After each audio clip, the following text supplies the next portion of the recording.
we might start with Cliff. I think you guys are fine with Cliff. GAO. Oh, the GAO ones? Do you want to check? Yeah.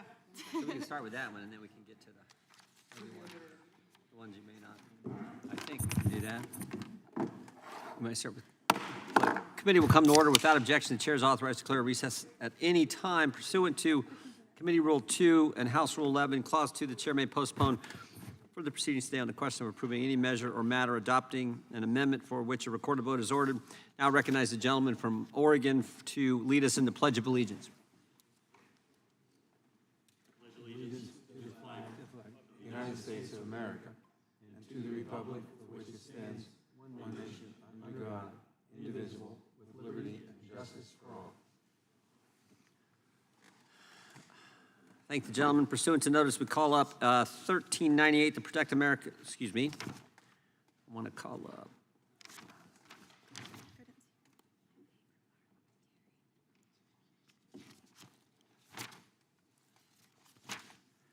I want to call up Mr. Bentz's bill. 296, the blue one.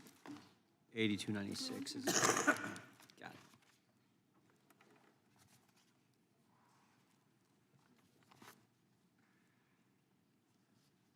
Pursuant to notice, I call up H.R. 8296, the GAO Database Modernization Act, for purposes of markup, and move that the committee report it favorable to the House. The clerk will report the bill. H.R. 8296 to amend Chapter 8 of Title 5, United States Without objection, the bill will be considered as read and open for amendment at any point. The chair now recognizes the gentleman from Oregon, Mr. Benz, for an opening statement.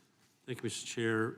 8296, the GAO Database Modernization Act of 2024 is an overdue piece of legislation that will add clarity to the database of federal regulations. This bill will help Congress and the American people identify regulations that have been repealed or amended. Under the Congressional Review Act, administrative agencies are required to notify Congress and the Government Accountability Office, known as the GAO, when the agency enacts a new rule.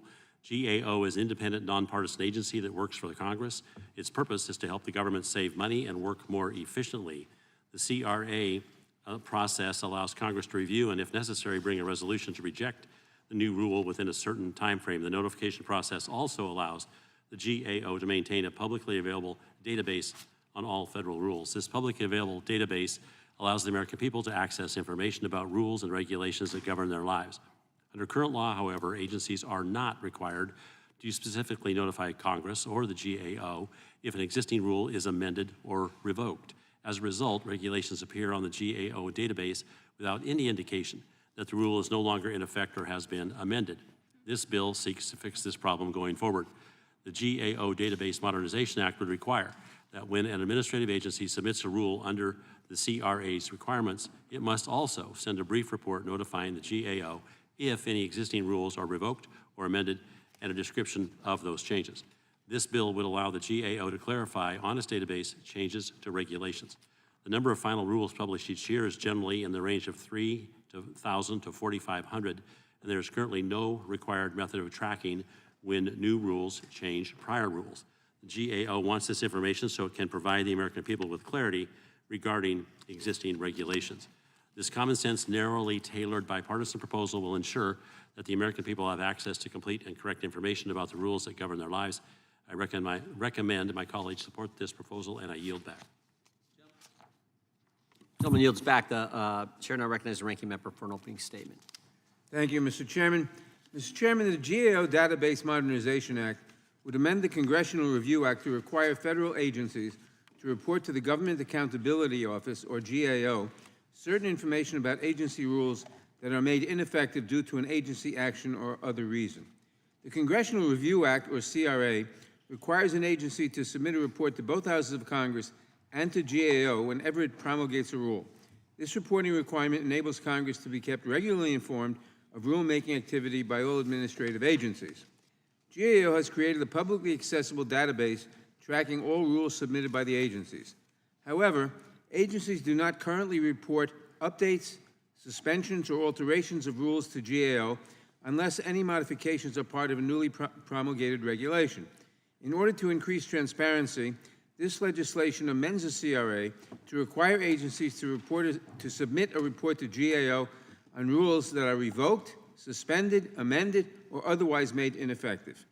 While I do not oppose this legislation since it has very little effect, I do want to note that I have concerns with the underlying Congressional Review Act, and I hope that we will have an opportunity to examine whether the law is operating as intended. The CRA, which provides a fast-track process whereby Congress can overturn an agency regulation, has become a favorite tool of the Republican majority to undermine life-saving regulations that protect public health and safety. Regulations take significant time, resources, public input, and expertise to craft. But the CRA allows narrow partisan majorities in Congress to do away with them without any of the deliberative process that went into making them. And because the CRA also prohibits an agency from issuing another rule in, quote, in substantially the same form, close quote, without congressional authorization, it allows Congress to tie an agency's hands well into the future. I will support this legislation as a modest improvement to oversight and transparency, but I hope that this is just the beginning of a larger conversation about the CRA and its impact on the regulatory process. Thank you, and I yield back. Without objection, gentleman yields back. Without objection, all other opening statements will be included in the record. The chair now recognizes the gentleman from Oregon for the purpose of offering an amendment in the nature of a substitute. Thank you, Mr. Chairman. I have an amendment at the desk. Clerk will report the amendment. Amendment in the nature of a substitute to H.R. 8. Without objection, the amendment in the nature of a substitute will be considered as read and shall be considered as base text for the purposes of amendment. The chair recognizes the gentleman from Oregon to explain the amendment. Mr. Chairman, this amendment strikes the year from the title of the bill. It's not intended, this amendment, in any way to alter the substance or important purpose of the bill. I urge support for my amendment, and I yield back. Gentleman yields back. Who seeks recognition? Gentleman from Arizona is recognized. Thank you, Mr. Chairman. I'm wondering if the gentleman from Oregon might be able to answer my question, and that's simply this. Will the rule that is modified or revoked or suspended, et cetera, will it still be seen by the public with just the notation in the public database? Or is there going to be an effort to actually remove that revoked or suspended rule from the CR, or excuse me, the Federal Register? You're yielding to me. Yeah, yes, sir, I yield to you. Well, thank you for the question. I would just refer you to the language on the face of the bill, which reads, the federal agency shall submit to the Comptroller General's office a report containing the title of the rule, the Federal Register citation for the rule, if any, the date on which the rule was submitted, and a description of the provision of the rule that is being revoked, suspended, replaced, amended, or otherwise made ineffective. So if the agency is going to submit that to the Comptroller General, then it's going to be up to the Comptroller General to appropriately reflect that change. That's all I know. Okay. I support the legislation. I just, at some point, if you're revoking the rule, I would hope that we delete it from the congressional record at some point. Thank you. I yield back. Gentleman yields back. Who seeks recognition? Question is on the adoption of the amendment in the nature of a substitute. This will be followed immediately by a vote on reporting the bill. All those in favor say aye. Aye. Those opposed, no. Opinion of the chair, the ayes have it, and the amendment in the nature of a substitute is adopted. The reporting quorum being present, the question is on favorably reporting the bill as amended. All those in favor say aye. Aye. Those opposed, no. In the opinion of the chair, the ayes have it, and the bill is ordered to be reported favorably to the House. Members will have 2 days to submit views. Without objection, the bill will be reported as a single amendment in the nature of a substitute, incorporating all adopted amendments, and staff is authorized to make technical and conforming changes.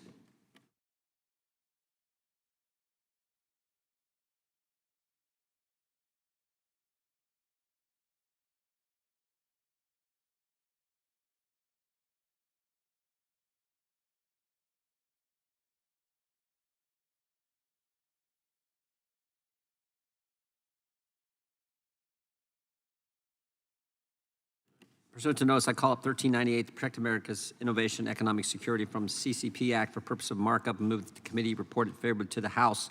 The clerk will report the bill. H.R. 1398. Without objection, the bill will be considered as read and open for amendment at any point. The chair now recognizes the gentleman from Texas, Mr. Gooden, for an opening statement. Thank you, Mr. Chairman. H.R. 1398, the Protect America's Innovation and Economic Security from the CCP Act, focuses our attention on countering the single greatest threat to the American people and our future, the Chinese Communist Party. I want to share a quote with you that may sound familiar. There is no country, none, that presents a broader, more comprehensive threat to our ideas, innovation, and our economic security than the Chinese Communist Party. And in many ways, it represents, I think, the defining threat of our era.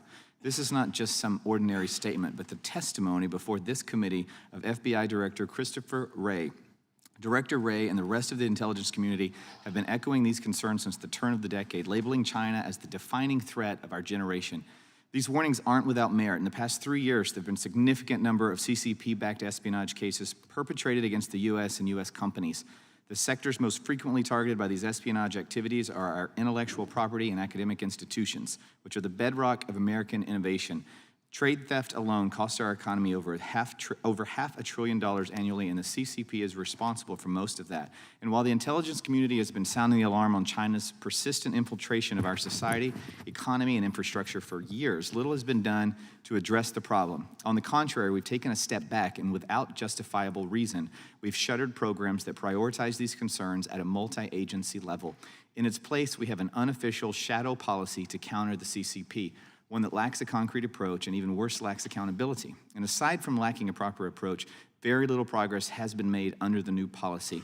No longer having a prioritized focus on the CCP's espionage activities and rolling back dedicated programs to counter these threats only emboldens the CCP. Such a casual, nonchalant approach to arguably the greatest threat of our lifetime is no laughing matter. Now, one of the reasons for the Biden rollback of the Trump policy or the program was the worry for racial consequences. And so we are not naming it what it was named. And I think one of perhaps the worst affected from this rollback are those of Chinese ethnicity, because Chinese American citizens and the people of Chinese origin in the United States are identified and disproportionately targeted by the CCP to carry out their schemes. The CCP is also known to target, harass, and trap people, especially those of Chinese ethnicity, who don't play along or are perceived as dissenters, the bar for which is extremely low. And allowing these activities to continue without an appropriate initiative to counter them puts our people, especially Chinese Americans, who are our people, at the greatest risk of being exposed to the CCP's cruel tactics. The CCP initiative under this bill will make the DOJ effectively and actively counter espionage activities in areas most notoriously targeted by the CCP with a comprehensive and well-rounded approach. It sets a clear goal of countering CCP espionage in areas critical to American innovation and national security. To meet these goals, it creates a framework inclusive of interagency cooperation between the DOJ and the FBI for a multifaceted approach.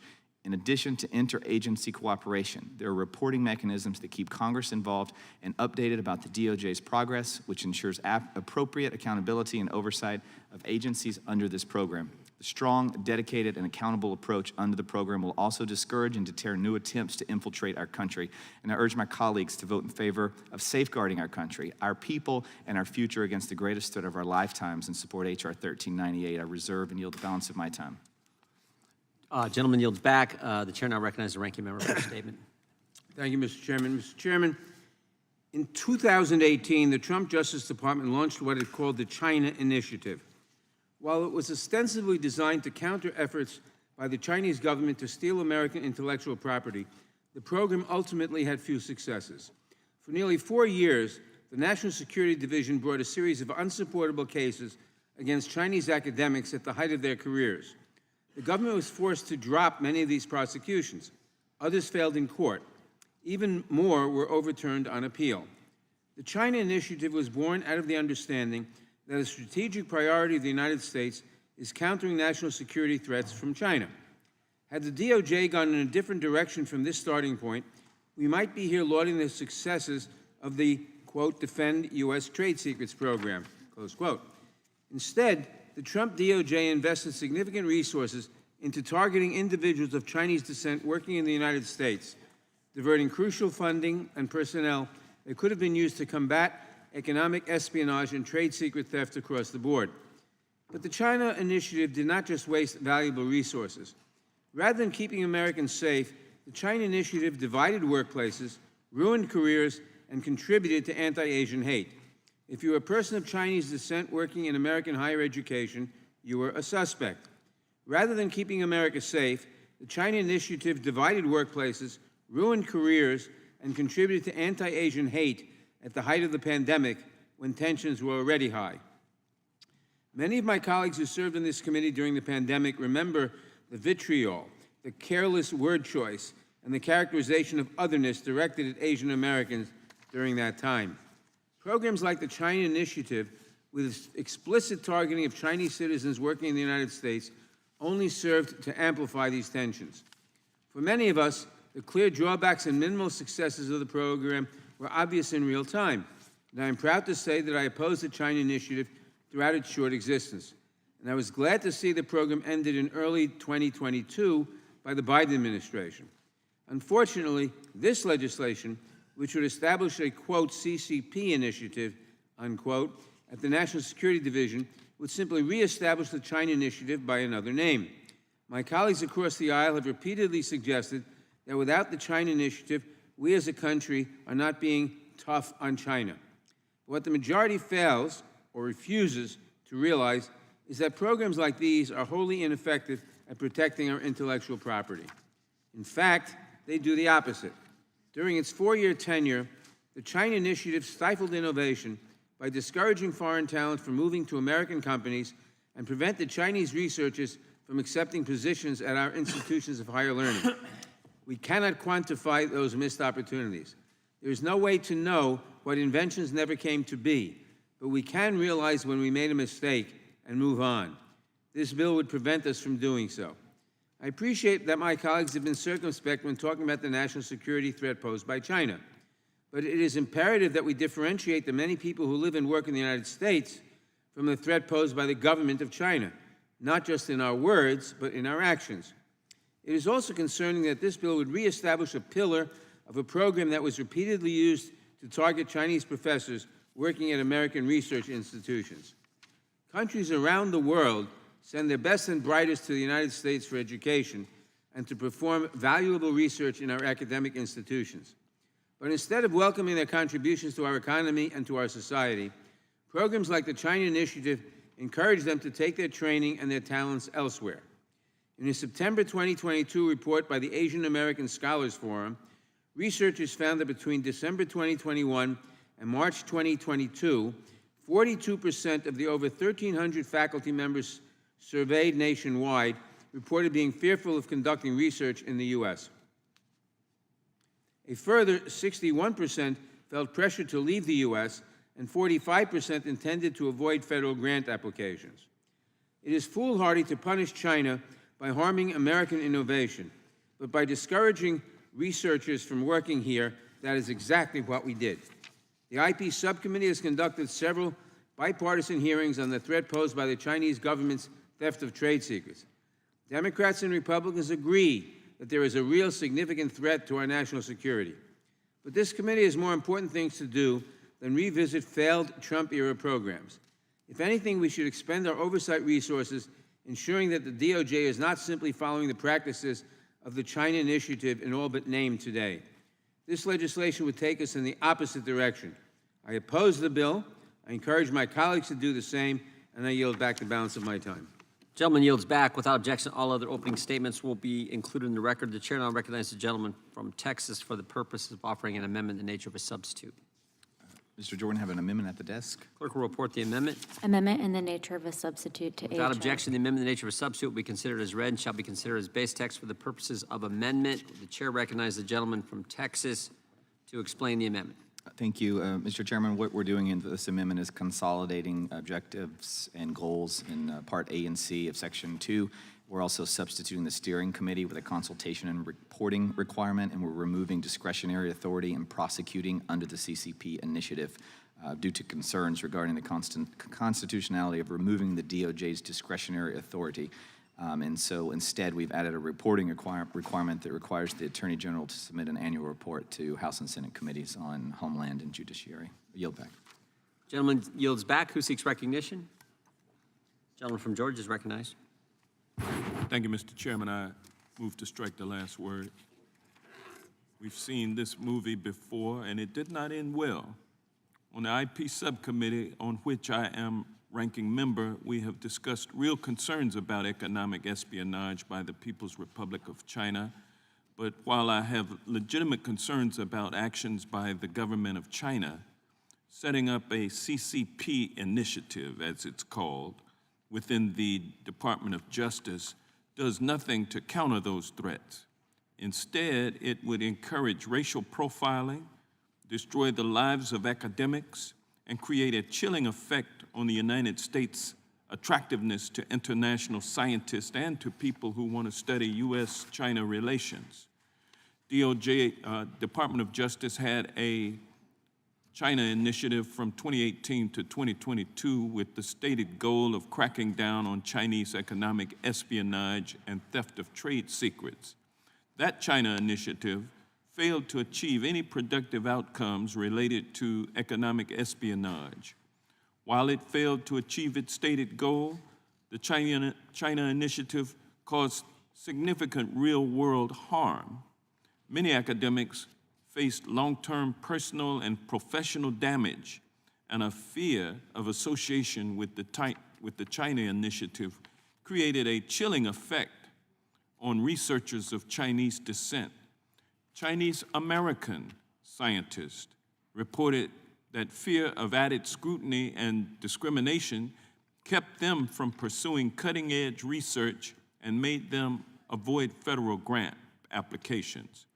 These were Americans who just happened to have Chinese ancestry, yet they felt unsafe and targeted in their own country because of the China initiative. That's terrible, and it was not just Chinese scientists. A 2021 survey of thousands of physicists found that 43% of early career researchers believed the United States to be unwelcoming for international students and scholars. And there was a chill as well on research in fields seeking to study U.S.-China relations. Wisely, the Department of Justice canceled this program in 2022 because it was a failure then, and it would be a failure now. So let's leave it in the past where it belongs, and with that, I yield back. Gentleman yields back. Who seeks recognition? Gentleman from Maryland. Thank you, Mr. Chairman. I had some concerns just from reading it. I'd ask the author of the amendment about this. In Section 2A, this appears to be identifying the targets of who this entity would investigate. And it speaks about intellectual property, academic institutions, and subparagraph 2, and then researchers in labs, universities, and defense industrial base. Is it the gentleman's goal that private high-tech companies would be protected by this language or not?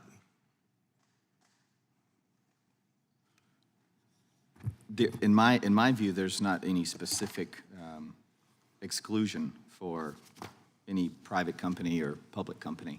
So if you read differently than that, I'd be happy to work on it. But I'll let you finish. Well, no, I'm not disagreeing with the gentleman, but to the extent it becomes, the statutory interpretation becomes, well, if Congress had meant that to be included, they would have included it. I would urge the gentleman to consider that. Let me be upfront. I'm going to oppose the bill, but these are things if it's going to pass. This is a new revelation for me to hear you say that. I would ask the gentleman to consider these issues. And then the second big one that I would raise on page 2 under 6, prioritize and identifying and prosecuting those engaged in trade secret theft, hacking, economic espionage, which I would presume references private high-tech companies that we were discussing before, but doesn't specifically. But also move into page 3 under requirement, the bill, and I take it the gentleman's goal is to make sure that this entity doesn't do any work or become involved with any other programs or initiatives at the Department of Justice. But given the use of the word prosecuting on the previous page, I'm assuming the goal is not to exclude potential criminal prosecution. But the way this is written, I don't know that the national security wing of the Department of Justice. I mean, just typically, they might say, for example, want to bring on one of the U.S. attorneys or combine a national security prosecutor with one that actually does the trial work and taking it to court for a criminal prosecution. As I read this language, that might be precluded, actually. And, you know, it might go beyond that as well, because it looks like they're under C2 on page 3, all resources shall not be combined to support any other Department of Justice program, including other programs and initiatives dedicated to countering nation-state threats. So I picked the criminal piece because I think that one's fairly dramatic. If we identify one of these cases and we actually have a potential to prosecute someone for, you know, criminally for stealing trade secrets, I would hope we wouldn't have a statutory barrier to facilitating that. And there may be other variations of that too that might not be criminal prosecution, but could be civil litigation.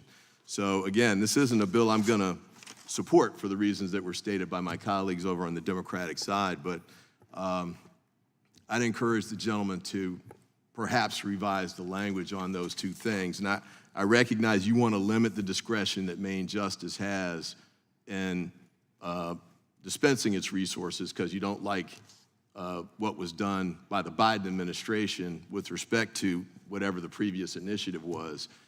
But this might go too far in the other extreme, even for what you're trying to accomplish. And with that, I yield back. Gentleman yields back. Who seeks recognition? Question is on adoption of the amendment in the nature of a substitute. This will be followed immediately by a vote on reporting the bill. All those in favor say aye. Aye. Those opposed, no. In the opinion of the chair, the ayes have it. The amendment in the nature of a substitute is adopted, a reporting quorum being present. The question is on favorably reporting the bill as amended. All those in favor say aye. Aye. Those opposed, no. No.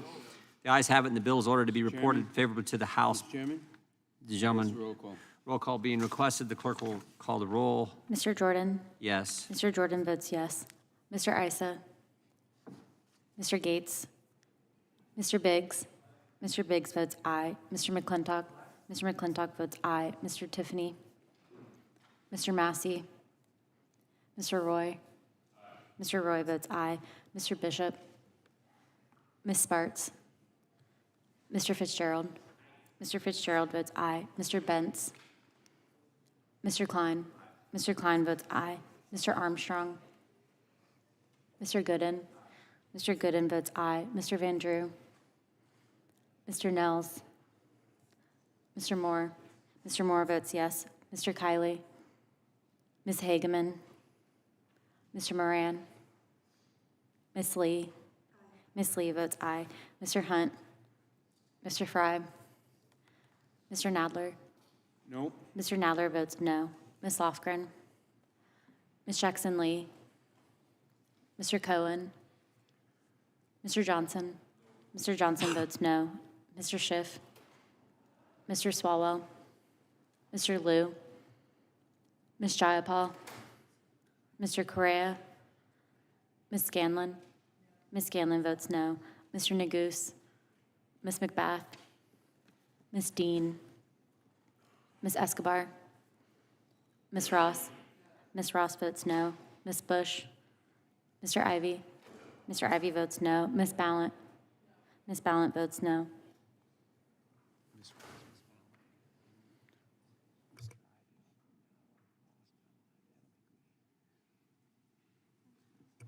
Gentleman from North Dakota. Mr. Armstrong votes yes.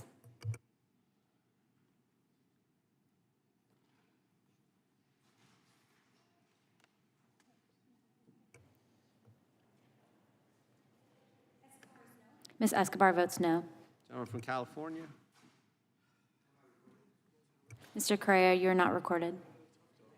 Mr. Correa votes no.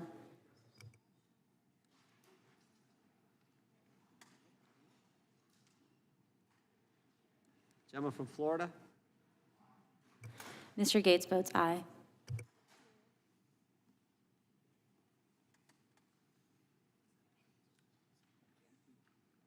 think we're short a little bit. How many do we need total?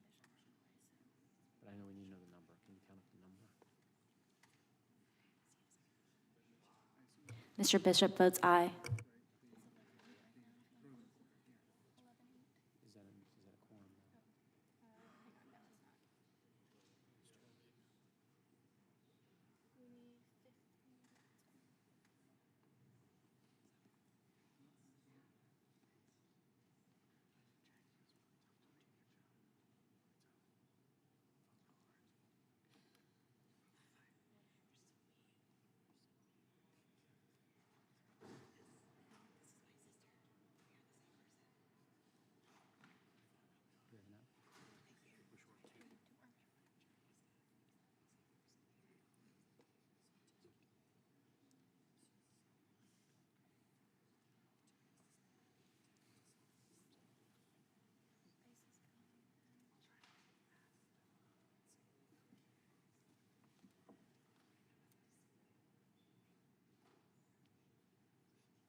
What's the number we need? 22. 22.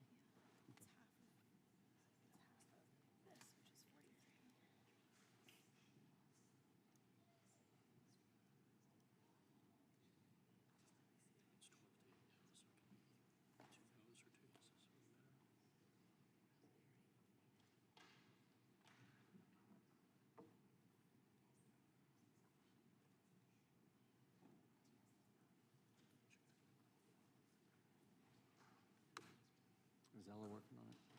I assume so. Yeah, I'm texting too. I just need to. Yeah, you're good.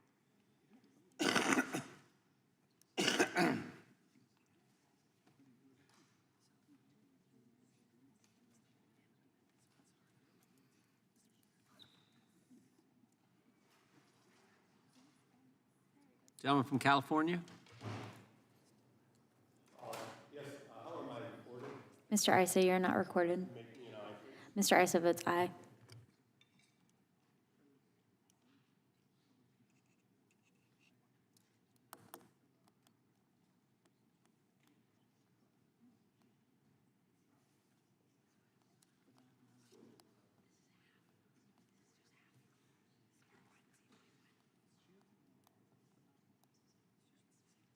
Just need one more still.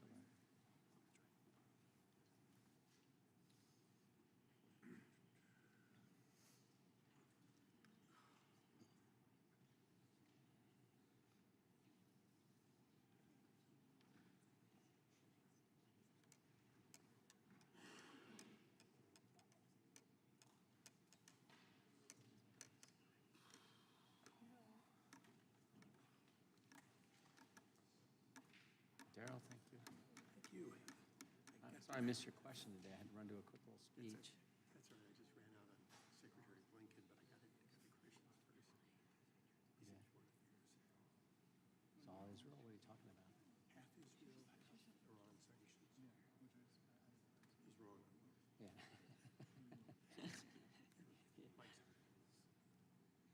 Good. Blinken, when Biden came into office, he was shipping 300,000 barrels a day. They're now shipping 2 million barrels a day out of Iran, and they want to talk about how great their sanctions are. They're not working.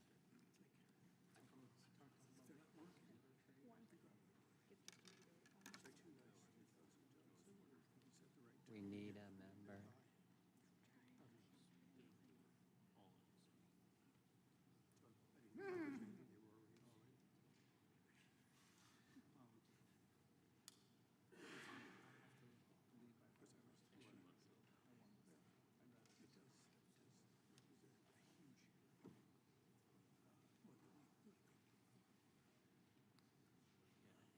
This is harder to do from this chair. Big incline.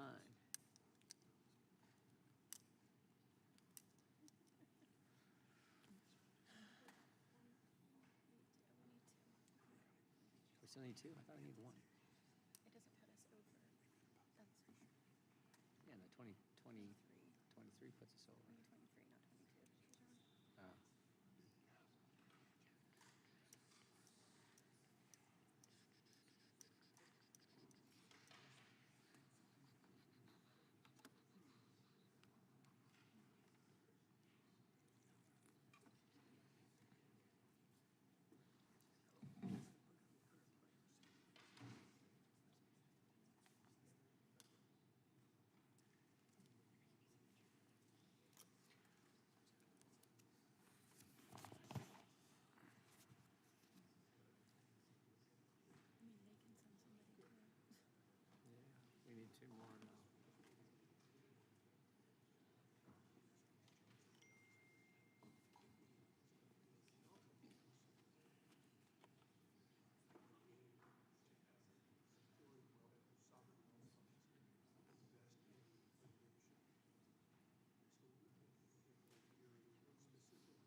Hey, Caroline, how are you? We need 2 members.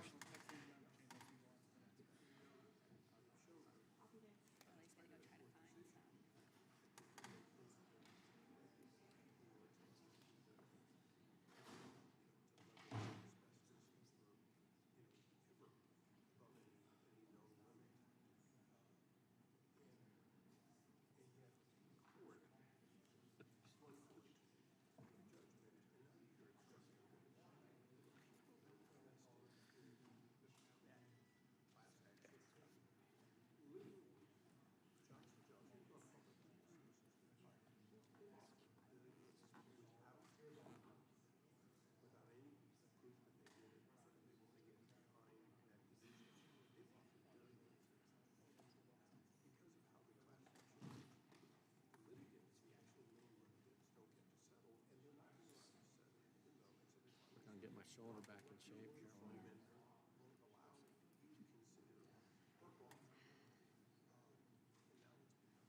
Full train? No. CSAM brief, got a CSAM briefing from Google. Okay. Judiciary, so, when the vote comes, if you need it, Okay. to vote, advocate We for just the next need, bill. we need 2 more members right now, is what we need, and we can get on with the next bill.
Gentleman from Texas. Clerk, Mr. Nels votes yes.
Mr. Kiley, you're not recorded.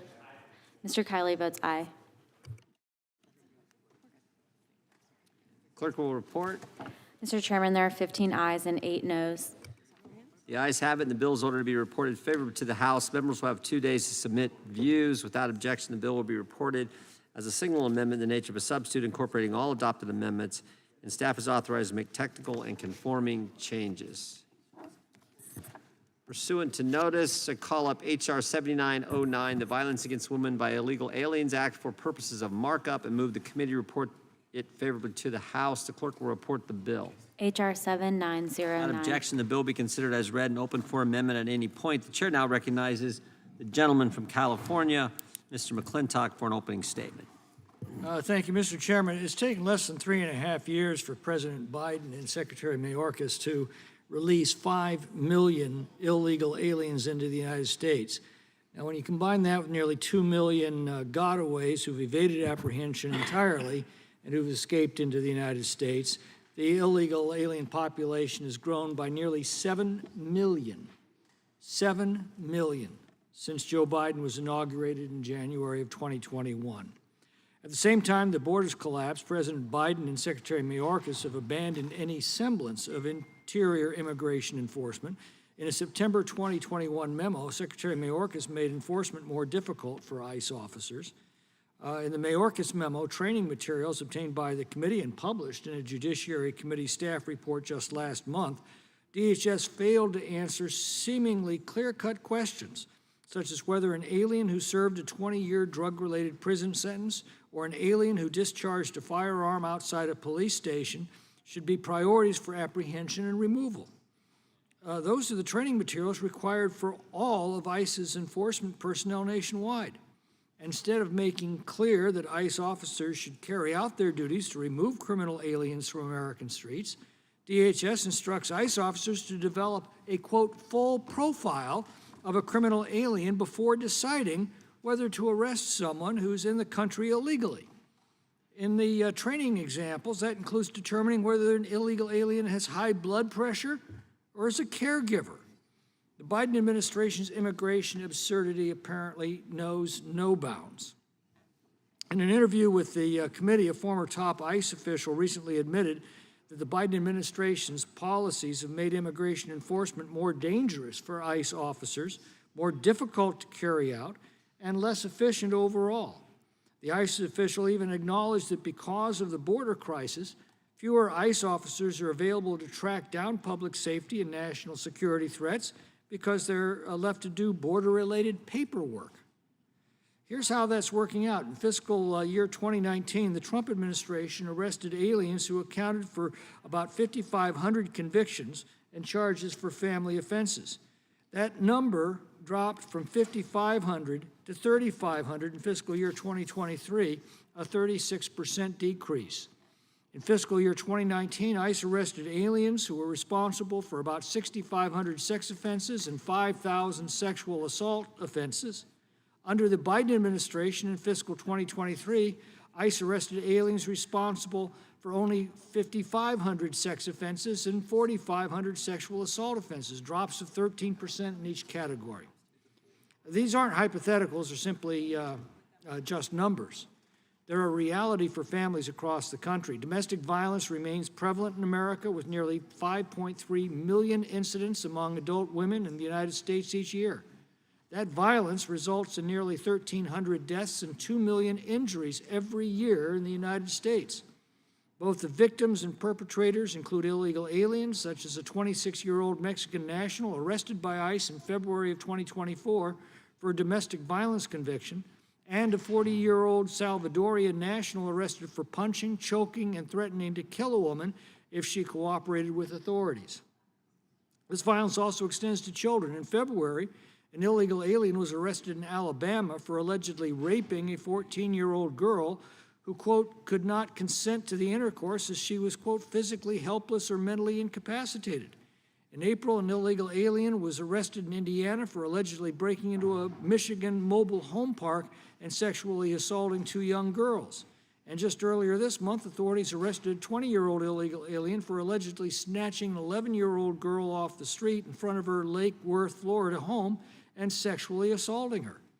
According to local officials, the Guatemalan national crossed the U.S.-Mexico border in early January, made his way to Florida shortly thereafter, and does not have an immigration court date until 2027. That's Joe Biden's immigration legacy. More unvetted aliens released into American communities, more criminal aliens on American streets, and more Americans endangered by radical, reckless policies. It seems the real war on women is perpetrated by the president's open border policies, which allow more sexual offenders, domestic violence offenders, and child abusers not only into the country, but also to remain in the country indefinitely, free from fear of deportation. American people can end this nightmare in a few months. If voters choose to fix this crisis in November, Republicans have proposed new laws that will allow the next president to secure the border and increase interior immigration enforcement beginning on day one. H.R. 7909 is just one of many of those bills. This measure, the Violence Against Women by Illegal Aliens Act, makes crystal clear that illegal aliens who commit sex offenses are inadmissible to and removable from the United States. The bill also fixes a discrepancy in current immigration law by creating a ground of inadmissibility for domestic violence to mirror the existing ground of removability for the same offenses. The bill also expands the current ground of inadmissibility for domestic violence by cross-referencing an existing statutory definition for sex offenses.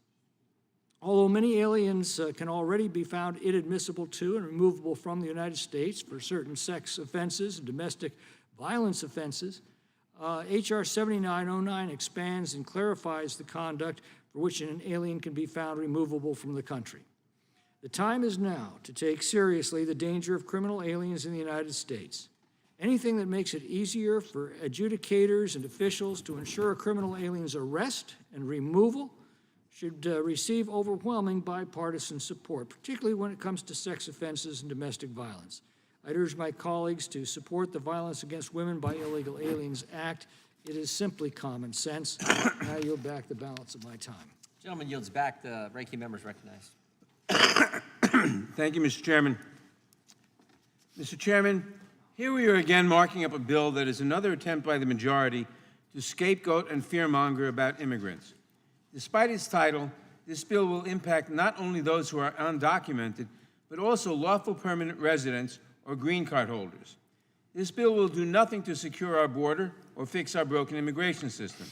It does not close any gaps or fix any loopholes in the law. It is purely a messaging bill and an attempt to score cheap political points.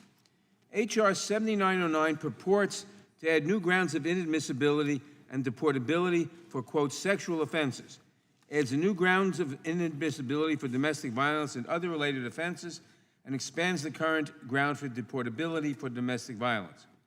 If that were where the bill stopped, it would be almost entirely redundant to current law. Let me repeat, because all of the conduct described here already constitutes a deportable offense, this bill would ensure that no additional dangerous individuals would face immigration consequences. Zero. But as has been the case in every one of the dozen or so immigration messaging bills we have considered so far, this sloppy, poorly conceived, poorly drafted legislation has far-reaching and unintended consequences. At least I hope they are unintended, because this bill includes overly broad definitions and lacks any waiver authority. It threatens to sweep in far more people than it should, including the survivors of domestic violence. Let's break down the problem. Sexual offenses and domestic violence are serious offenses, and if these bills fix some gap in current law, I would have no problem supporting this legislation. But that is not the case here. First, the sexual offenses and the inadmissibility and deportability sections of the bill are largely redundant. All serious sexual offenses are already covered under current law. Currently, an individual is rendered deportable if they are convicted of an aggravated felony, which includes rape, sexual abuse of a minor, or a crime of violence, which is defined as any, quote, offense that has as an element the use, attempted use, or threatened use of physical force against the person, close quote. In comparison, this bill would render deportable those convicted of, quote, sexual offenses, which is defined as, quote, a criminal offense that has an element involving a sexual act or sexual contact with another, close quote. These categories almost entirely overlap. Additionally, under the Immigration and Nationality Act, a non-citizen who is convicted of a crime involving moral turpitude, or a CIMT, is already subject to removal. Crimes in which there is intent to cause bodily harm have long been considered CIMTs. As such, people who are convicted of any crime where there is intent to cause bodily harm, like sexual assaults, are deportable. The inadmissibility grounds for CIMT are even broader, as one can be deemed inadmissible by either being convicted of or admitting to acts that constitute a CIMT. Again, if that were all this bill did, it would simply be a waste of our time. But even more significant concerns with this bill arise with the sections related to domestic violence. Under current law, people are deportable if they are convicted of domestic violence and other related crimes and can be deemed inadmissible if they commit the acts or are convicted of a CIMT, where the domestic violence or related offense has intent to cause bodily harm. So the crime of domestic violence is well covered by current law. However, this bill attempts to significantly expand the definition of domestic violence to include the Violence Against Women Act definition that is used for grants and funding. The current definition for domestic violence offenses under Title 18, which is what is currently used for deportability purposes, focuses on physical force. In contrast, the broader VAWA-based definition used in this bill would lead to more people being ineligible for status or subject to deportation and would sweep in a broader range of behaviors, including criminal charges where there might be any coercive actions, including economic coercion and coercive control. This will likely implicate survivors of domestic violence who have used violence in self-defense or who were accused by their abusers and were either unable to defend themselves or pled guilty to avoid having to go through the court process. The VAWA definition was never intended to be used as a criminal statute or to capture only criminal behavior. We know this because the statute specifically says it includes, quote, a pattern of any other coercive behavior committed, enabled, or solicited to gain or maintain power and control over a victim, including verbal, psychological, economic, or technological abuse that may or may not constitute criminal behavior, close quote. And you do not have to take my word for it. Nearly 180 national and local groups as part of the National Task Force to End Sexual and Domestic Violence echo these same concerns in their letter opposing this legislation. I ask unanimous consent to submit their letter for the record. Without objection. By layering immigration consequences onto the existing challenges of talking about domestic abuse, this legislation will almost certainly create a chilling effect in immigrant communities with regard to the reporting of crimes of domestic violence. Further, this bill attempts to create a new ground of inadmissibility for domestic violence, which does not require a conviction and does not have any of the exceptions that currently exist in the deportability grounds. Under current law, when an individual is convicted of domestic violence or stalking and therefore becomes deportable, there are exceptions if the government finds that the individual is not the primary perpetrator, was acting in self-defense, or the crime did not result in serious bodily injury. While domestic violence advocates have concerns about the effectiveness of these waivers, such waivers are not even an option in the new inadmissibility grounds under this bill, which means it would certainly lead to survivors being deemed inadmissible given the expansive definition and no conviction requirement. That is why so many domestic violence organizations oppose this legislation. We anticipate even more will voice their opposition if this bill ever makes it to the House floor. This bill is dangerous.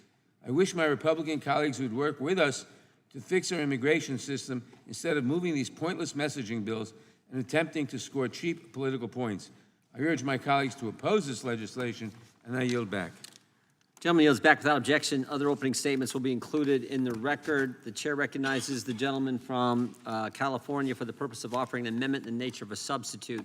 Thank you, Mr. Chairman. I have an amendment at the desk. Clerk will report the amendment. Amendment to Without the objection, the amendment in the nature of a substitute will be considered as read and shall be considered base text for the purpose of the amendment. The chair recognizes the gentleman from California to explain the amendment. Thank you, Mr. Chairman. This amendment more clearly cross-references the specific crimes delineated in the ground of removability for domestic violence that are not currently explicitly listed as grounds of admissibility.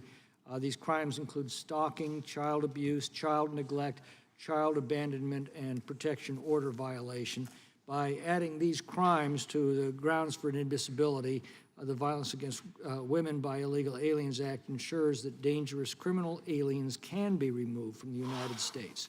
That's more than a messaging bill. That's a matter of protecting the people of our country. I yield back. Gentleman yields back. Who seeks recognition?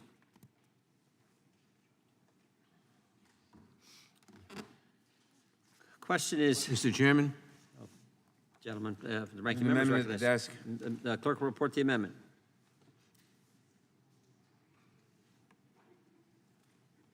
amendment to the amendment in the nature of a substitute to H.R. 7909 offered by Mr. Nadler. Page 2, line 2, insert. Without objection, the amendment will be considered as read. The gentleman from New York is recognized to explain his amendment. Mr. Chairman, as I discussed in my opening statement, this bill is an ill-conceived attempt to look tough on immigration while actively harming the very community this legislation purports to protect. Survivors of domestic violence are often counter-accused by their abusers and will often plead guilty to avoid court or jail time. Nearly 180 national and local groups that advocate for survivors of sexual and domestic violence have come out against this bill because it fails to protect the people who fall into that scenario. Without making these important distinctions between victims and perpetrators, this bill strips important protections from survivors of domestic violence that exist in current law, opening them up to the risk of deportation. But I should not be too surprised. Scapegoating immigrants and attempting to weaponize the crime of domestic violence is a time-honored tradition by Republicans. For example, the Trump administration reversed protections for asylum seekers who are fleeing unspeakable domestic violence in their home countries. And back in 2013, when the Senate passed its bipartisan comprehensive immigration reform legislation with 68 votes, one of the provisions forced in by Senate Republicans included a section making the crime of domestic violence a new inadmissibility ground. However, that legislation had important provisions to protect survivors of domestic violence, provisions that do not exist in this legislation. My amendment would add many of those important provisions, which are essential to protecting survivors and negating some of the unintended consequences of this misguided bill. First, my amendment makes the bill's impact prospective only. It is a general rule that laws are not retroactive unless legislation states otherwise. But as always, immigration is different. numerous courts have recently applied immigration enforcement-focused laws retroactively, and unless we make a definitive statement here, this legislation could be applicable to past conduct as well. What does this mean in practice?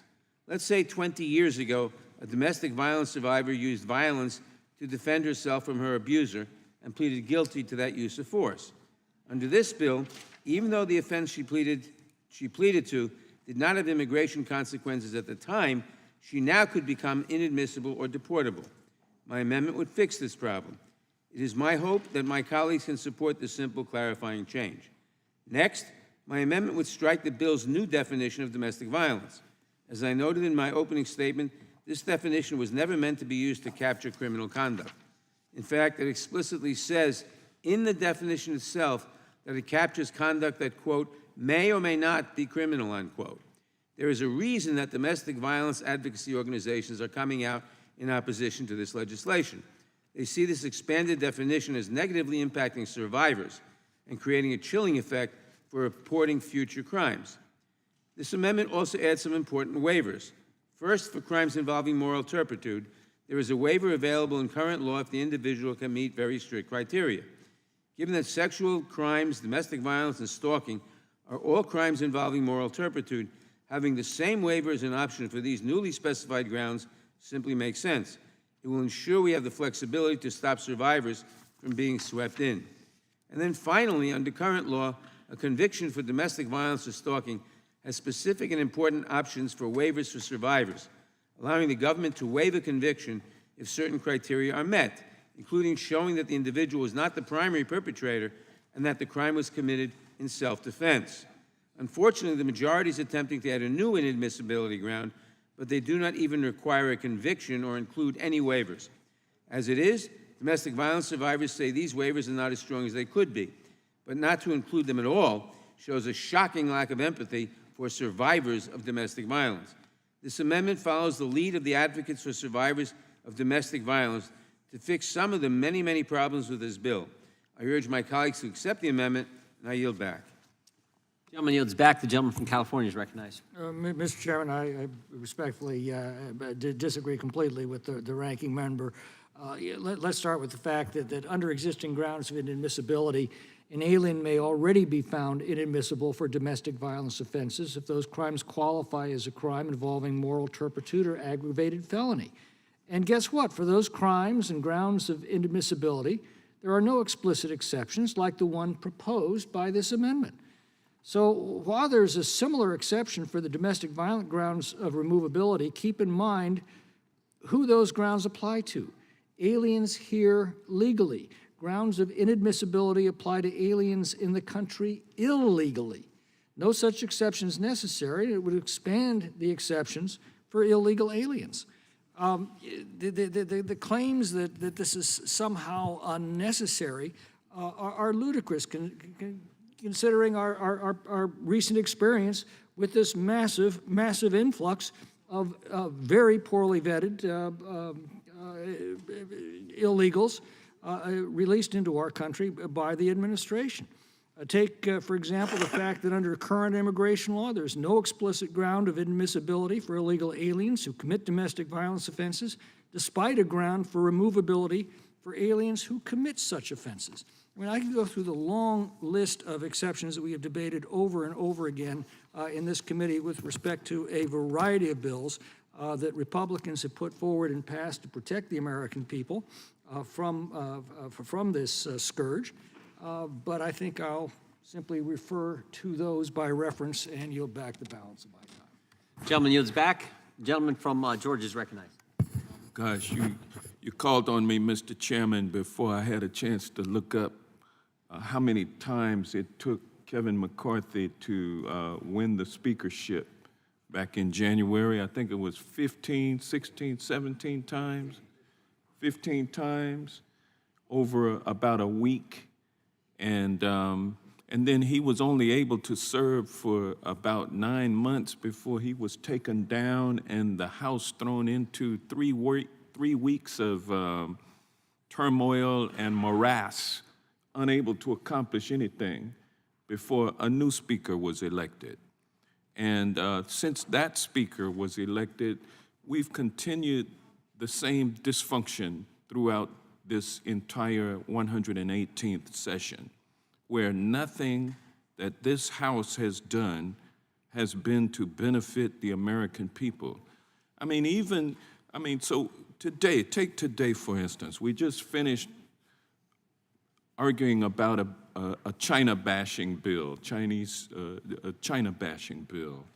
It passed out of the committee, and now the committee is taking up something that is totally unnecessary, with respect to aliens who commit sexual offenses. They are already deportable or excludable from entry. And so we're arguing about something that is already in the law that needs no further amplification. We just need to enforce the law. But because a guy who lives down in Florida and spends a lot of time up in New York these days on trial, because he said, I don't want you to do any legislation that has an impact on the challenges that we face at our border, we are not doing anything to benefit America in that regard. We're simply replowing ground that's already been plowed, planted, and is yielding fruit or benefit. We want to go back and plant some more seed. It's totally unnecessary, especially when we do have a situation at the border challenges that need to be addressed, but this Congress won't do it. This House won't do it. This House won't look into a question that many Americans have asked, which is why are, even though prices are coming down, but why are they so high? This Congress, this House, refuses to look at the problem of corporate profits driving inflation and what we can do to protect the American people from the ravages of corporate profiteering that is taking money from their pocketbooks, their well-earned money, and giving them less product as a result. Less product this year than they got last year, and more money for less product. It's a crime, and this committee refuses to look at things like that can actually help the American people. And so the American people see through these exercises, what we're doing today. I appreciate all of my colleagues here on this side of the aisle for being here to protect the American people from harm that some of this legislation would produce for them. But I really want us all to be working on legislation that actually helps the American people instead of being a do-nothing Congress parading around with China bashing and Mexico bashing, failing to do what needs to be done at the southern border, simply to tee up issues that their savior can run on in November. It's wrong. It's hurting the American people. American people are tired of it, and quite frankly, so am I. And with that, I'll yield back. Gentleman yields back. Is there further discussion on the amendment? Mr. Van Drew. Just, I'll try to be quick, and I really do think the world of my friend from Georgia. He's a good man, and he's a good politician as well. Once again, trying to take our eye off the ball, the Americans' people eye off what we're really looking at here. First of all, nobody told anybody not to do an immigration bill. The immigration bill, I've said it once, I've said it twice, I'll say it 3 times, I'll say it 10 times, I'll say it 1,000 times, that the Senate produced was a bad bill. Did nothing really substantive for catch and release, did not have remain in Mexico policy, didn't finish building the wall, had nothing like Title 42 in it, didn't do any of the things that we need to have done in order to button up and keep our borders safely. Why would we vote for that bill? The only reason somebody would support that bill, in my mind, is because you would want to pretend that you did something, but in reality did nothing at all. And the only thing worse than doing nothing is to pretend that you did something. We did do something. H.R. 2, it wasn't draconian, it wasn't mean-spirited, it wasn't wrong, it wasn't bad. It just buttoned up our border. And to repeat again for probably the 100th time, no country prevails without secure borders. And we're forgetting something else here, and it's really done well on the other side. They keep blurring the issue. They keep talking about just aliens or just immigrants. Nobody's speaking about legal immigrants. We are speaking about illegal immigrants. And it is a real problem. And I'm not going to list the crimes that they've committed. I'm not going to list the amount of money that it's cost us in taxes. It's cost our entire American community around the country. Not going to speak of what it has done in so many ways to the fabric of the country and what it's going to cost us into future years. We are going to continue to do bills like this, and I laud the author of the bill because we have to say it over and over and over again, because women are being attacked by illegals. Now, they're being attacked by legal people too, but the point is, we've asked for more trouble. When we ask for people to be here, open our borders, we don't know who they are, where they're going, what they're doing. We know that some, including President Biden's own FBI director, said the country is more dangerous than it has ever been because of these issues. People on the terror watch list are getting into the country, and some of them are gotaways. So we're not going to give up. And, we digress to Mexico and China. Mexico does need to have the stay in Mexico policy and not use their country as a conduit for illegals to come into the United States of America. It's wrong and it's bad, and the United States of America should not tolerate it, nor do we have to tolerate it. And China, it's not China bashing. It's the reality of what China is doing as an aggressor in our world. And I don't want to talk about all these other issues. I just want to talk about one thing: the Violence Against Women by Illegal Aliens Act. Who can be against that? They shouldn't be here. We shouldn't even have to wait till something like that happens, but unfortunately we do. So at least, for God's sake, the very minimum, when this does happen, this person should be detained, go through due process, and then deported. It's that simple. It's no more complicated than that. With that, I yield back. Gentleman yields back. So further discussion on the amendment, Mr. Ivey. Thank you, Mr. Chairman. One quick point about my friend from New Jersey's comments, and then I'll get to the actual legislation. But, the comment about the Senate bill, the bipartisan Senate bill being a bad bill, love it or hate it. I didn't love it necessarily either, but you can bring it up and amend it. All of the things you keep saying it's missing, you can add those as amendments. And I think we've demonstrated pretty clearly and repeatedly in this committee that pretty much any amendment the Republicans want, they can put on a bill. But Will you yield for like 5 seconds? I got a lot of ground to cover. If I got some at the end, 5 seconds. I'll yield to you. Those amendments that would make it would become HR 2, HR 2. The gentleman has not my yielded, time. Mr. Let me reclaim my Bender. time. Mr. Ivey. With respect to the underlying amendment, here's the scenario that I dealt with as a prosecutor. Man beats woman. There's an intimate relationship. Let's say they're married or boyfriend, girlfriend. Woman calls police, 911. Police come and arrest the man.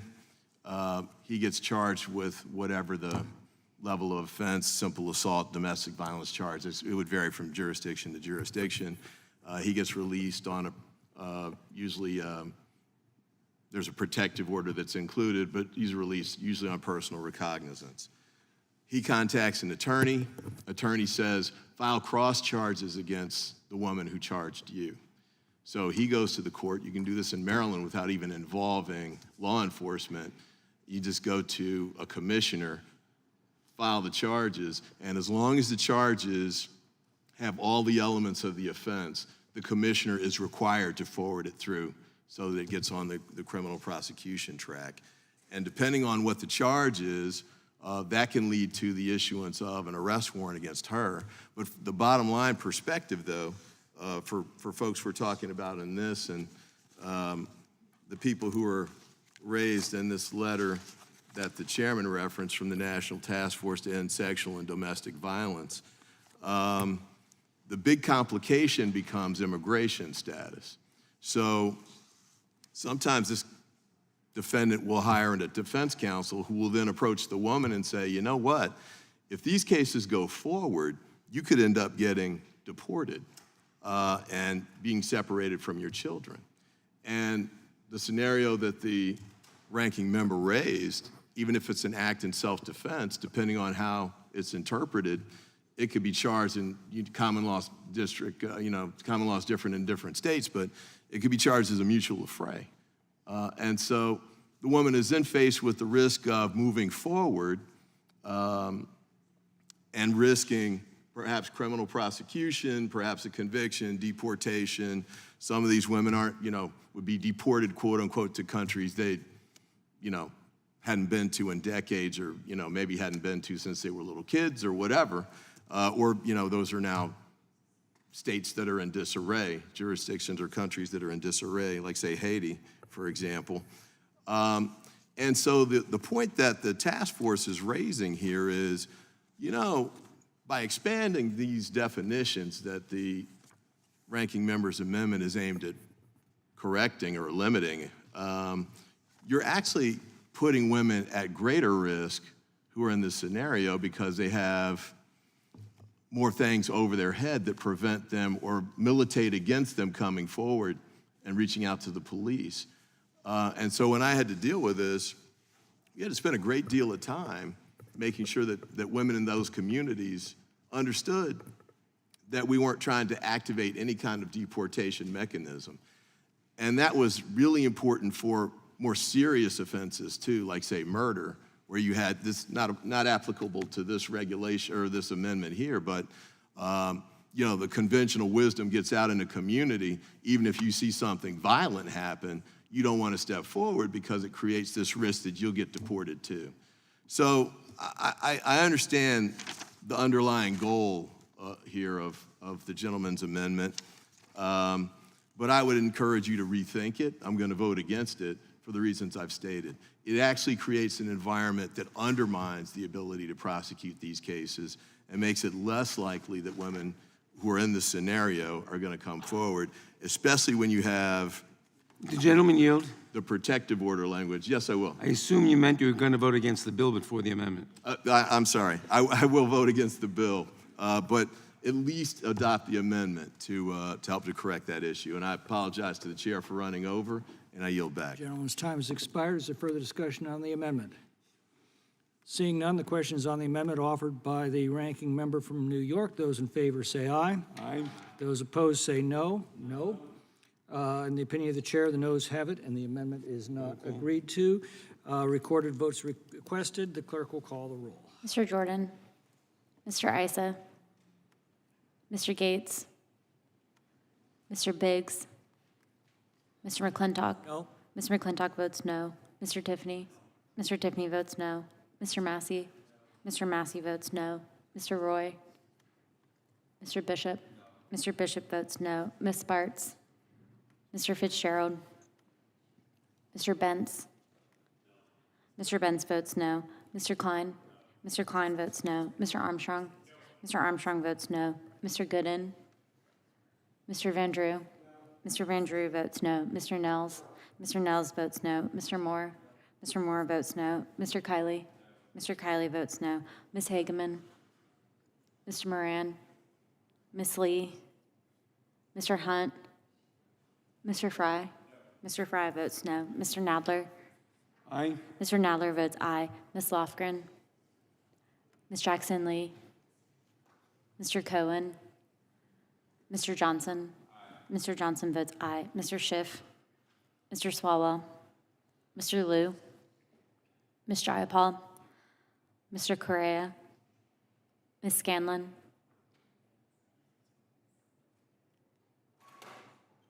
Ms. Scanlon votes aye. Mr. Neguse, Ms. McBath, Ms. Dean, Ms. Escobar, Ms. Ross, Ms. Bush, Mr. Ivy. Mr. Ivy votes aye. Ms. Ballant votes aye.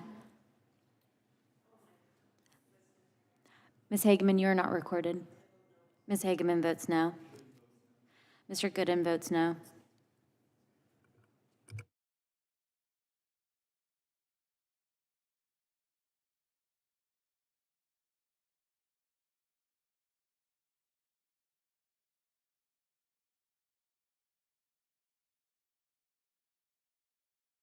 How is Mr. Jordan recorded? Mr. Jordan votes no.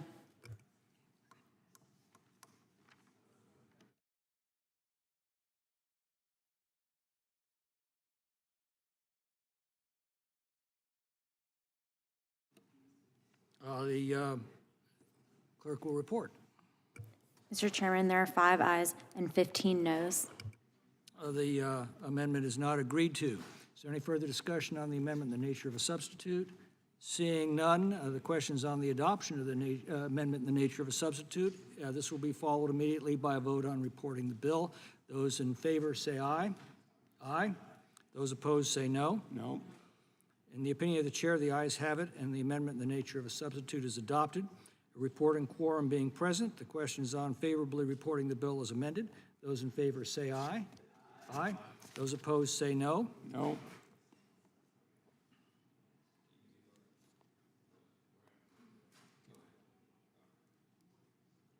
You want a recorded vote?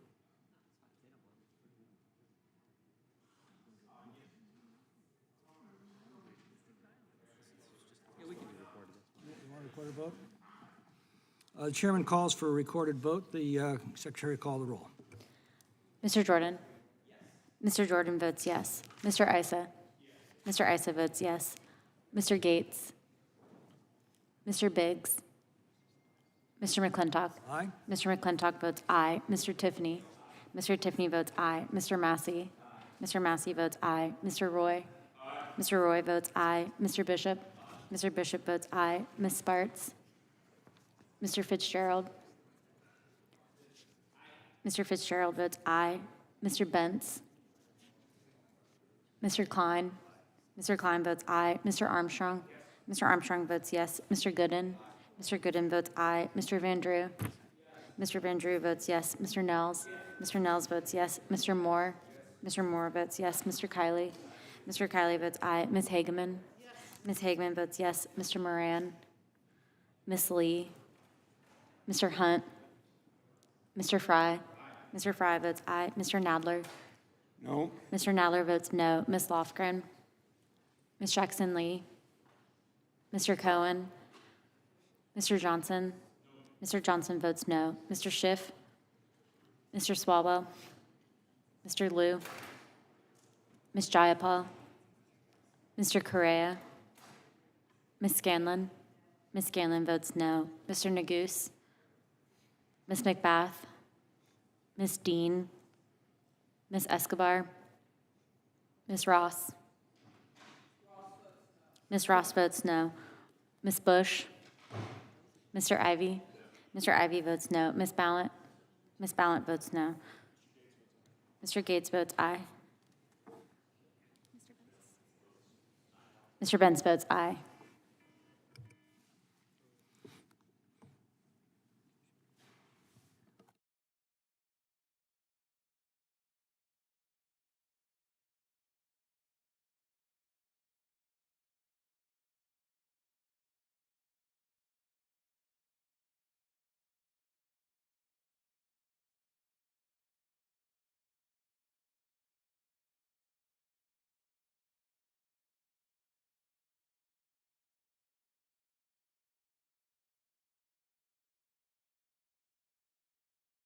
Clerk will report.